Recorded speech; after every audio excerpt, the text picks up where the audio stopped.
become the thing. The thing done become the thing. The thing done become the thing. The thing done become the thing. Hello everyone and welcome to Doing Art episode 24. My name is Lawrence Chuno and this episode is with saxophonist, composer Zem Audu. I got to know of Zem through a mutual friend of ours, but I decided to have him on the podcast after listening to his album, Spirits, an album that is garnering a lot of positive reviews. As you will get to know, Zem is a well-studied musician and an extremely well-rounded individual. So needless to say that I had a good time chatting with him. After listening to this episode, you can learn more about Zem by going to the website of the podcast, www.doingart.net. Okay, ladies and gentlemen, I present Zem Audu in your face.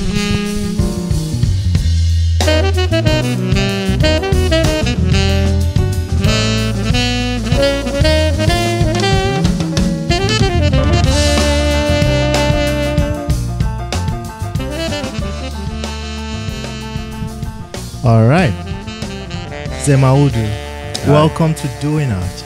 Yes, thank you. So we're at my place. Yep. And we've listened to your album. I've listened to it. I listened to the whole thing before you came in, and you caught me while it was playing.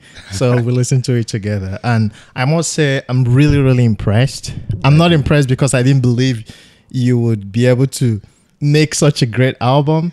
I'm impressed because it's just grand. It blew me away. Thank you. I think we should start with the album. Sure. So my favorite track is Dragons. Yeah. The time signature messed me up. And maybe we should start with that one, and then you can talk about any song you want to talk about on the album. Cool. Well, Dragon is in 7/4. Yeah. And there's a few odd time signature songs on this album. But the way I write odd time signature, it's in such a way that it grooves, you know. So sometimes people will find themselves dancing to something but not know what the count is, not know if it's 7 beats, 5 beats, 11 beats, or 9 or whatever it is. And that's what I love about writing odd time. The way my mind works, I see it exactly the same as even time. So that's how I approach it. That's how I feel it. That's how I show it to the musicians in the group.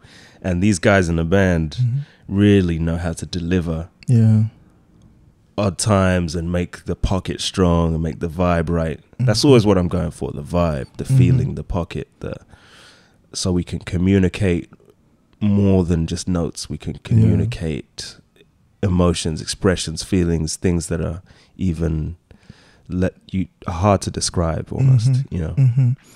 Another one that has this all-time signature is Birds. Yeah, Bird. I think. Yeah. Can you talk about Birds? Yeah, well, Bird is another one that many people find themselves nodding along to, or just getting in the zone. Yeah. It's been described as like having a South African vibe, which isn't something that I put in specifically, but I was interested when I heard people describe it like that. But this is in 11/4, which is a very unusual time signature. You don't hear much music in 11, but again, it feels and it swings and it grooves just as if it was in regular time, 4/4 or 3 or anything like this. And we have fun. We have fun with these songs. Interesting. Bird and Dragon have a similar compositional style. And then there are a few others that I explore on this album, but those two are cut from the same cloth, shall I say. Yeah. For a non-musician listening, can you delve a little bit into time signatures, if you don't mind? Sure. Just like so a very quick overview. Yeah, for sure. Time signature is the structure that we use to count each bar, shall I say. Count each cadence or each measure in music. Most music we listen to is in 4/4 time signature. And that's a very popular one. It's most of the pop rock music is in 4/4. As jazz musicians, we have a history of exploring other time signatures, and in different parts of the world, they have different histories of exploring other time signatures. You find music from Bulgaria, or music from Asia, or music even in India and many of these places. The time signatures are very unusual to people who aren't from those places. Yeah. But in those areas, they feel it so intuitively. Yes. Yes. And this is something that I've always found wonderful, is how, based on the music you listen to, the culture you've grown up in, and how music is played, you can really feel something intuitively, even if it's slightly unusual to us. Yeah. So I explore these relationships on this album. 11/4 is an unusual time signature, but I composed it in such a way that we can feel it intuitively. I knew when I was listening to it, I'm like, this is not 4/4. Right. But it's taking me a while to figure it out. And I wasn't able to figure it out until you told me. I thought it was like 7/4, but then I'm like, no, this is not 7/4. But when I listened to Dragon, I got it right away. It was 7/4. Yeah. Talking about how odd time signatures or different time signatures feel very natural to some people. In Igbo music, a lot of Igbo music is just 6/8, right? And it feels so natural, exactly. And they dance to it in a very beautiful way. Precisely. But if you call, I had a ballet dancer, a friend of mine who is a ballet dancer, really wonderful ballet dancer, and he dances ballet, modern dance. He even dabbles with hip hop. But I played an Igbo song that's in 6/8 for him, and I asked him, what can you do to this song? With this song, he's like, I don't know what to do. I don't know what to do with it. You know, all he was just doing was like undulating movement, vertical undulation to it. It's like, that's all I can do with it. But as an Igbo and an untrained dancer myself, I was able to dance to it, and he loved what I was doing with it. So I hear what you're saying. Yeah, I like to bring these elements together because just in your example, I'm interested by the fact that your friend was obviously a great dancer. Yeah. And he went to Juilliard. Exactly. And you have an understanding, a deep understanding of this rhythm, this 6/8 rhythm. So I'm interested in where people meet in the middle. You know what I mean? Where these cultures cross, where these different forms, these different styles, where these different techniques can meet in the middle. That's why I try and fuse Afrobeat music, Sakara music, and with reggae and ska and avant-garde jazz and classical music melody forms and all of these things. I like to put them all together because I just see so much value in all of these things. And my own personal experiences have just led me down that path. To thine own self be true, as they say. Now, I'm talking about your personal experience. I have a feeling that your personal experience led to how you picked your titles. Titles are very interesting when you start dealing with instrumental music, because you have a song called Birds, but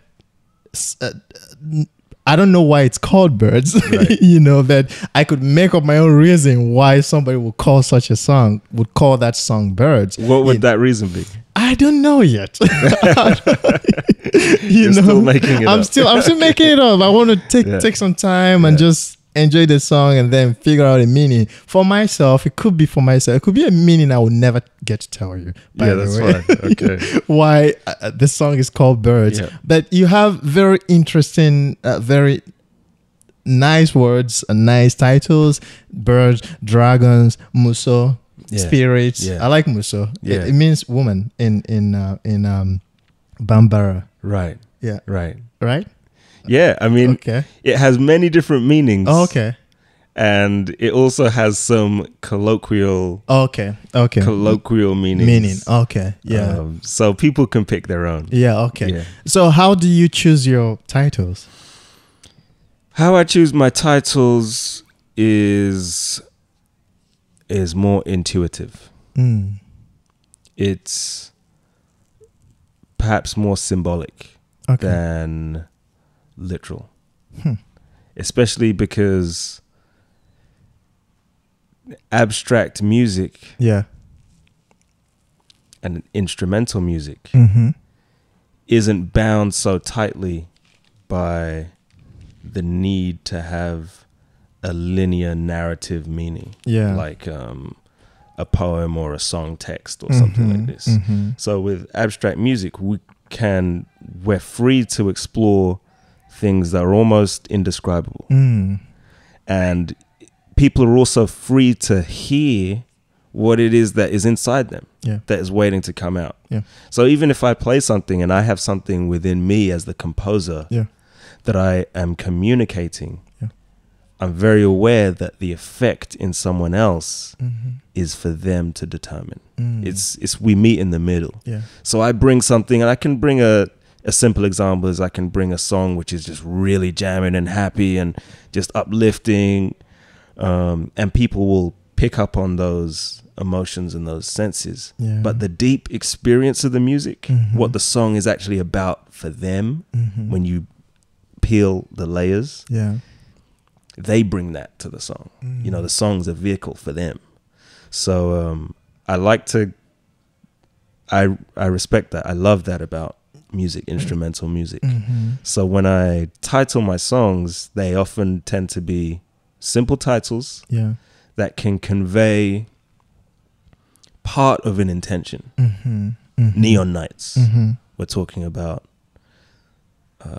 all the things that can convey. It can be like city streets. It could be late night experience with partners, friends, vibe, joy, big cities, or whatever else that means to a person. But there's just an energy in those two words, Neon Nights. Bird is the same. There's flight involved. There's something which is perhaps unexplainable. Like, how do birds fly even? How is this song in 11/4? How are we feeling it? We can almost perceive it, but slightly intangible at the same time. Nebula as well takes us out of the physical worlds, out of this earth, into space, looking at stars and awe and being in wonder of what is around us. But these are just some of the concepts that come to me as the composer. So because things need to have a title, that's just the world we live in. I put these titles in just as gems of inspiration, just like dots that people can connect. But I love the freedom involved in listening to music, is that you have your own experience. So instrumental music does that. It allows you even as a listener to be a creator at the same time, like you're saying, figure out meanings, figure out emotions, and not be entirely directed by the original artist. I see what you're saying.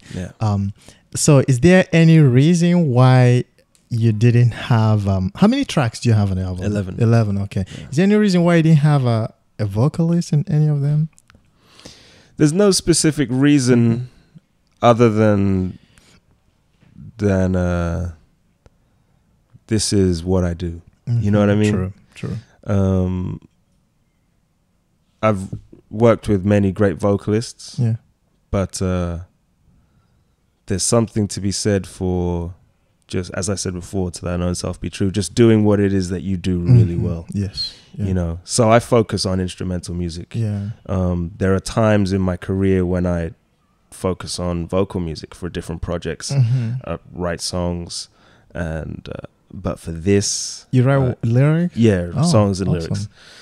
But for this project, this is all about that group, band, dance, rhythmic, melody, structure, improvisation. It was coming from that jazz vocabulary, coming from the Afrobeat groove, coming from the ska and reggae vocabulary, and fusing these things together. You sing? Do you also sing? I have sung. Okay. Let me put it that way. I have sung. Okay. Yeah. Okay. I've sung with the Scatterlights, for example. Oh. Singing lead vocals. Wow. And it's a cool vibe. I think it's a part of everyone's experience. We all sing Yes. to whatever degree. Yeah. I feel like we all sing. Yeah. But then there are people who go beyond the levels of others. Yeah. And that can be technical things, or that can just be an understanding of their own voice. Yes. You know what I mean? Yeah. And for me, that voice is the saxophone for me. Yes. The voice that I understand the most as a musician is the saxophone. Awesome. So I explore that. Yeah. I have to say that one thing I noticed is that the album is hardcore jazz. The music you put out on the album is hardcore jazz, but at the same time, it's very palatable, even to anybody. Yeah. And that's something that I've always wondered about, because a lot of musicians, to capture that that richness of jazz, sometimes that richness and that freedom of jazz, and that would I say discipline of jazz, and that would I say erudite, inviting vibe of jazz, if you go for all those elements, you end up losing a bunch of people, making your music not accessible enough to other people. But what I find about your album is that it's very accessible. As a musician and as a consumer, I think it's very, very accessible. Did you put any effort towards that? Is there like a conscious effort to do that? Not necessarily. Not necessarily. Actually. So this is just you. This is just the kind of music you produce. This is the kind of music that I love. You know, I'm one of those. How can I say this? I'm all about groove. Yes. I'm all about that feeling. I see. A lot of things come to me through discipline and training, but a lot of things come to me through intuition. Okay. And just sensing what is right for me at the time. And I embrace this, you know. And in terms of jazz and whether it's accessible or accessed, I think it's all good. You know, not everything is for everyone. I understand. You know? I understand, but I totally agree with you. 100%. But at the same time, there's something to be said about the fact that jazz music is not mainstream. Meanwhile, your music, the music you have on this album, can survive the mainstream, right? Even though it's still jazz, you know. So there is something to be said about the fact that as jazz musicians, we're still not able to put our music out there to everybody. We're still comfortable. We've given up on, or we're okay with the fact that our music is for certain people. I'm not saying that it should be. I understand everything is not for everybody. I don't know how to put it, but I think I'm communicating. Okay, maybe I should be specific. I've met some jazz musicians who don't think they should entertain. Okay. I've met a jazz musician who said, "This is work for me. I'm here to just work. I'm not here to entertain. Wow. I'm not here to..." I actually think he said, "I'm not here to play music. I'm here to work." Okay. Or something like that. Okay. You know, so I don't know. I don't agree with that. You know? I don't agree with that because we're artists, and art is meant to connect with people, to entertain with them, communicate with their spirits, so you have to put in some efforts into connecting with people, into making your art accessible to certain people. Some people can do it effortlessly, like your album. I think you just did it effortlessly, but some other people, they have to put some work into it. I think everybody should think of that aspect. I agree, every music is not for everyone, but you have to think a little bit about others. I don't know, maybe you disagree. No, not at all. Speaking from my own experience, what has given me the ability to create an album like this is understanding different styles of music through spending years playing them. Yeah. I've played with the Scatterlights for years now, and that band is Jamaican jazz groove music, coming from the music that was there before it and moving into the music that came after. Yeah. So coming from mento and calypso and all these things and moving into reggae and all the other forms that came through Jamaica. It's like very deep music. There's a spiritual quality to it, and it's dance music. Music to engage people, their minds and their bodies. Yeah. So having an understanding of this, having an understanding of Afrobeat music, which has a very similar vibe, engaging people's minds and bodies, engaging the spirit, engaging the emotions. That's just a part of my reality as a musician. Yeah. That's what I'm into. That's what I love to do. That's what I love to listen to. Yeah. So, and that's the jazz music that I love too. Yeah. It takes on a different form sometimes. Coltrane, for me, has all of that in his music. Miles Davis has all of that in his music. But different countries, different time periods in human history, they create different sounds and different effects. Art Blakey was such a swinging, grooving drummer, and that's hard bop music, Yeah.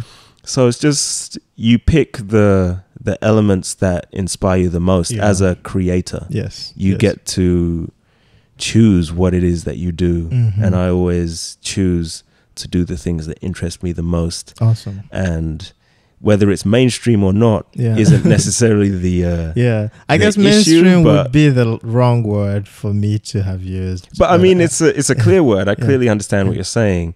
But as a creator of music, there are times when I feel like I can't focus on anything except the music, and that has to come first. So in some senses, I understand, perhaps, I don't know what your friend was saying when he told you that, but I understand that. He was my friend. Okay, he wasn't your friend. Okay.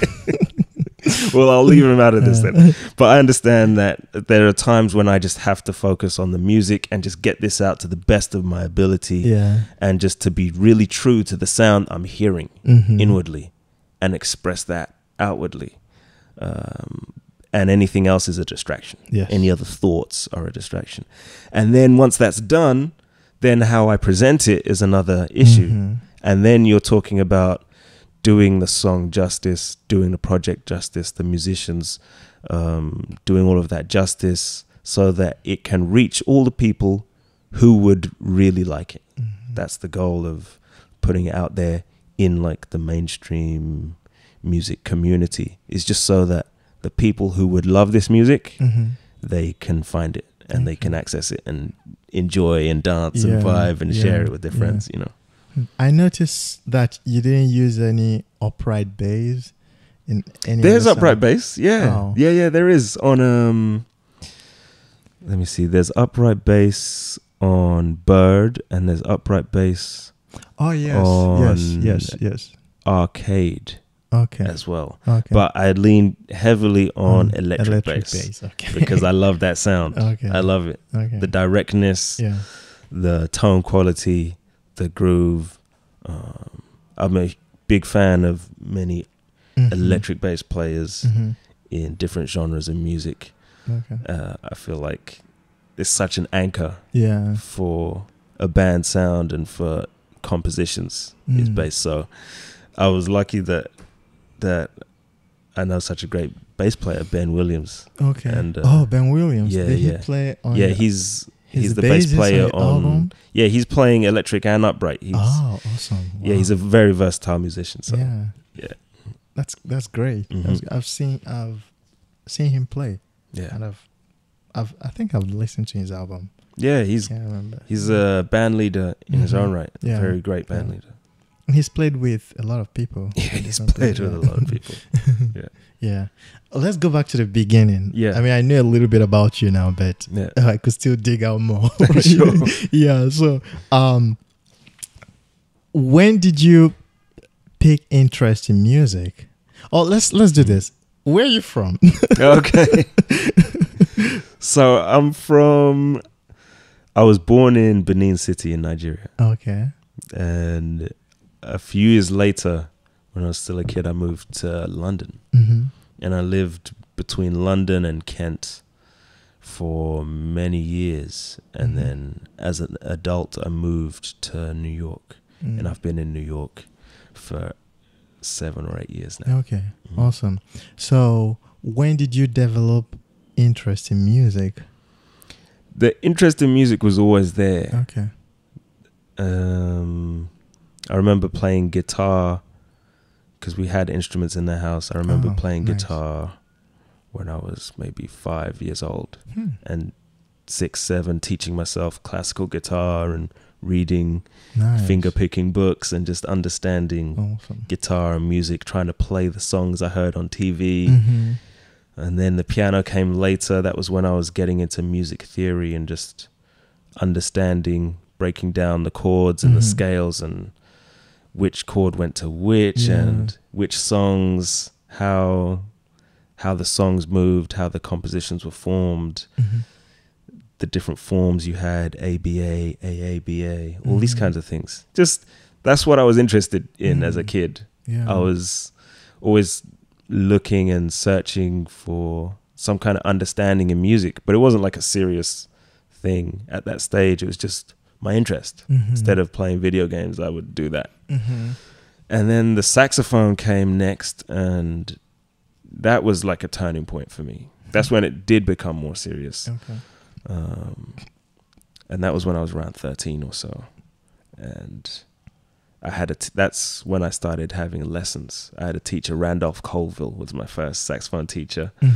And then I just got into it, and he really brought me into that world of playing the saxophone, and he was just a really cool guy. He passed many years ago, but he was instrumental in my early development on the instrument. And then a few years after I started, I met Courtney Pine at one of his shows, and I was blown away by his abilities on the instrument, and I asked him for lessons, and he very graciously, he was just like, yeah, sure, come to my shows. And I would come to his shows and we'd just hang out, and he would show me all these amazing things on the saxophone that I just didn't understand at the time. But he was so patient, and he would just guide me through it. Yeah. And I would see him maybe like once a month, anytime he was either in London or close to where I was living in Kent at the time. And then years later, I went to music college after high school. Okay. Yeah. Okay. And then that's like a whole different world. Yeah. As it's 24/7 music in college, out of college, started gigging in London, touring with different bands to Europe, to Africa, to different places. Yeah. And that's when my career began, when I was in college. Well, I did gigs when I was in high school too.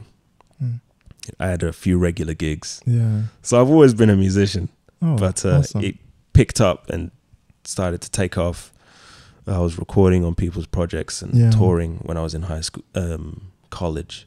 And then after that, same thing. And I moved to America and it grew from there. Awesome. Yeah. You, I know a little bit about your family now. You told me before your dad is an artist. That's right. Yeah. And do you think that has something to do with your success in music or with your ability to take music as a career? Because it's rare in Nigerian families. Yeah. for the parents to be confident about their children who want to pursue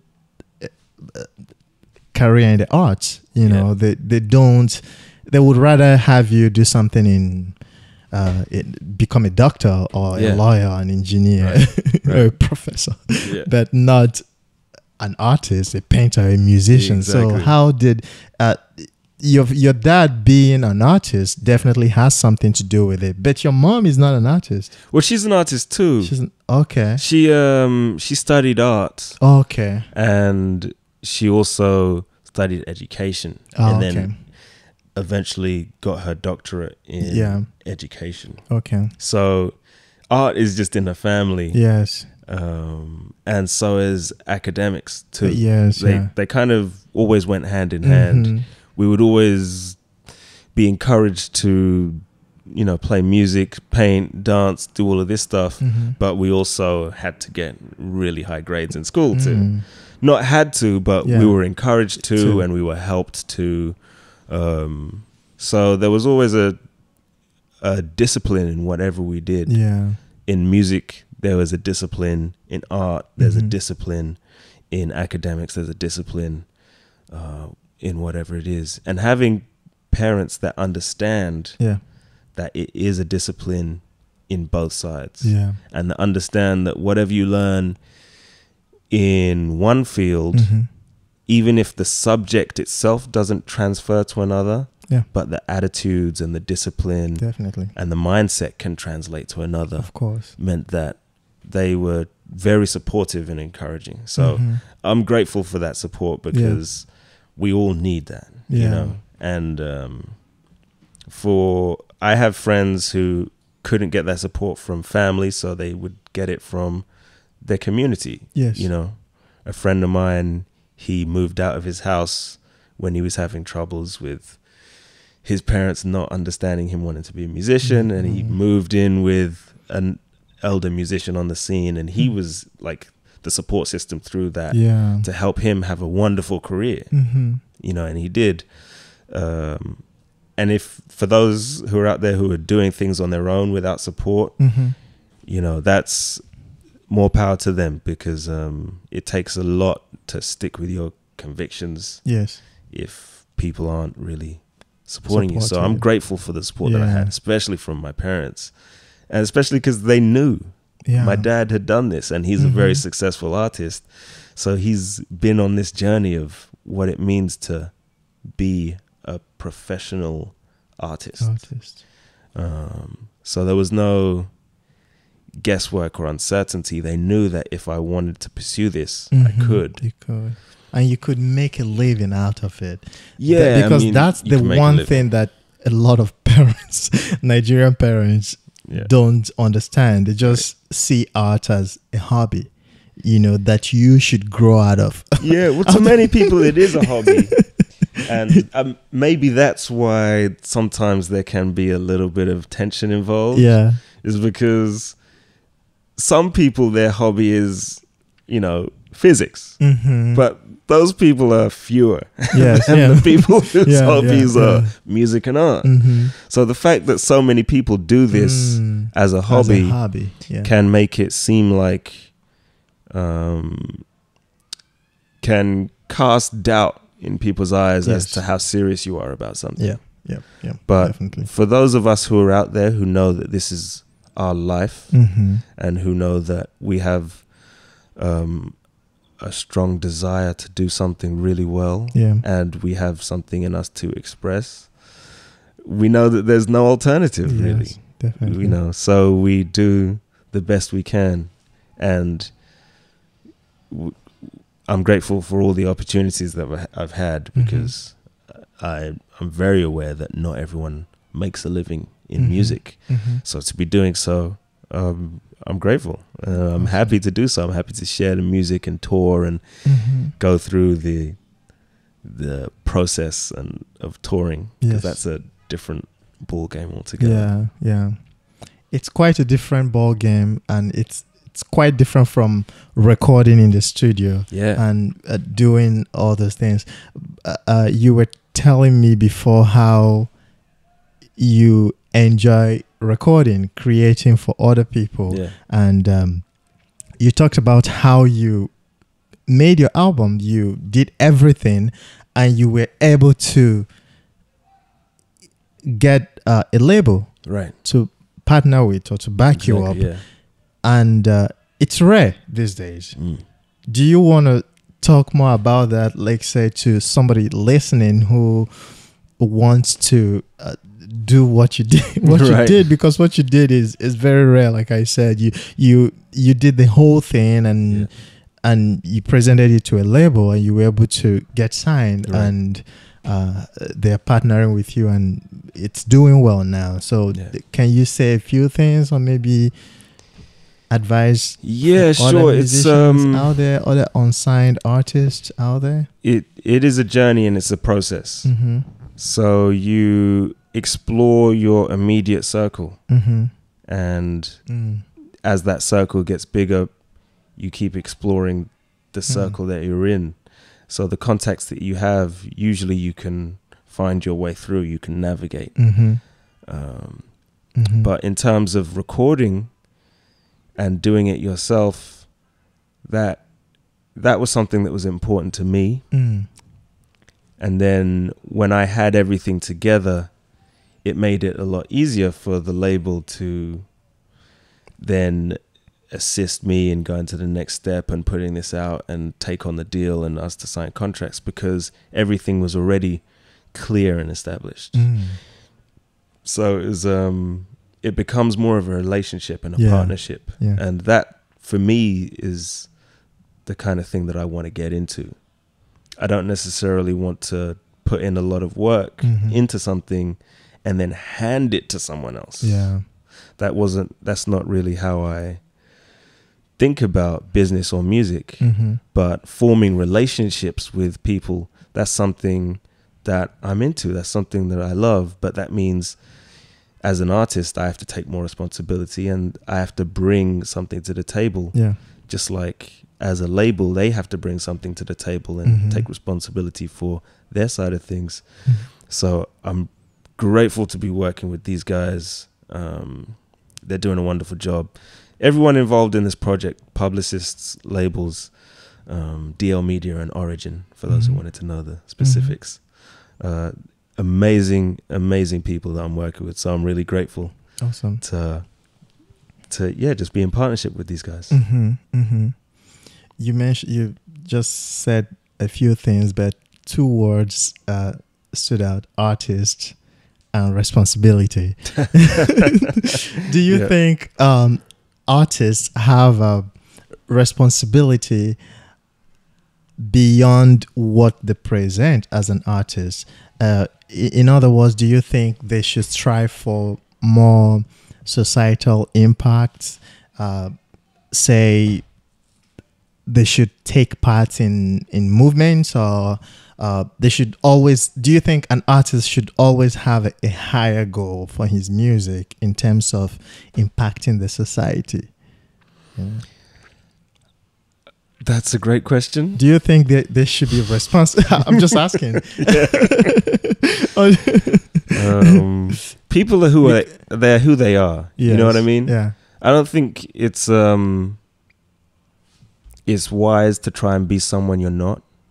I think self-improvement is a beautiful thing. Yes. But in terms of changing yourself into being someone you're not, I don't really see a value in that. So people are always going to be themselves. Yes. The people who want to be involved in societal change are going to do that. And the people who feel like they're giving everything through their music and they don't feel like they need to give anything else outside of that, they're going to do that too.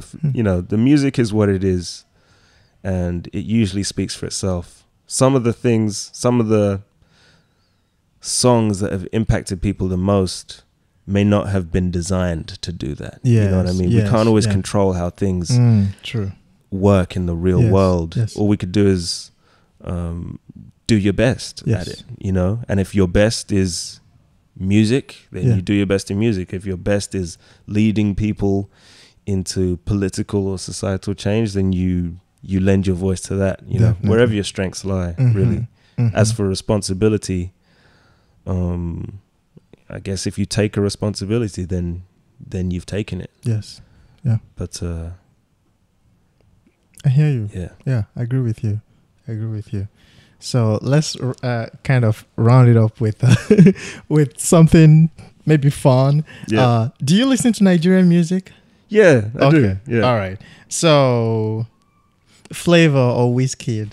Uh-huh. Which one? Pick one. One Oh, or the man. other. I couldn't pick because You can't. Or I you, can't pick. I find it hard to compare musicians. Not and- comparing. Just which one do you groove to? Like, let's say you have to make a choice between one to listen to. It doesn't mean that you hate the other one. Or which one do you listen to more? Do you? So the artist that I know more is Yeah. Wizkid. Wizkid, okay. So I would probably say Flavor then, because Really? I would want to know more about him. Yeah. Yeah. Okay. I'm just curious about music. He has a new so album out. I'll check that out. Yeah, I Yeah. like his music. Yeah. I've heard more of Wizkid stuff, so I'll check out Flavor. Okay. Yeah. London or Brooklyn? London or Brooklyn? Well, I live in Brooklyn now, so Yeah. obviously Brooklyn. Okay. That's an easy one. Okay. Okra or egusi soup? Ooh. Egusi soup. For Egusi me, soup. Egusi Okay. soup. Okay. Yeah. I would choose egusi soup too, Yeah. but I think I'm allergic to it. Oh, really? Yeah. What is it? The crayfish? No, the egusi itself. The egusi. Yeah, the melon seed. Mm. It just messes me up each time. Okay. But it tastes really good. It's But wonderful. 1 hour after I finish eating it, it just like problem. yeah, yeah, So, okay. yeah. Yeah, unfortunately that's how it is with some Mhm, things. mhm, You know, mhm. I have one or two foods like that which are raved about by many others, but they just don't work for me. So Yeah. I understand. Anyway, Zam, this has been fun. Yeah, it has So been. much fun, and we should definitely do it again. For sure. So I'm going to get a lot of things from you, including links to the album Sure. and everything, links to Yeah. your website, and I'll put it on the website of Great. the podcast. Thank you very much for doing Yeah, this. thank you. All right, later. Yeah. This was fun.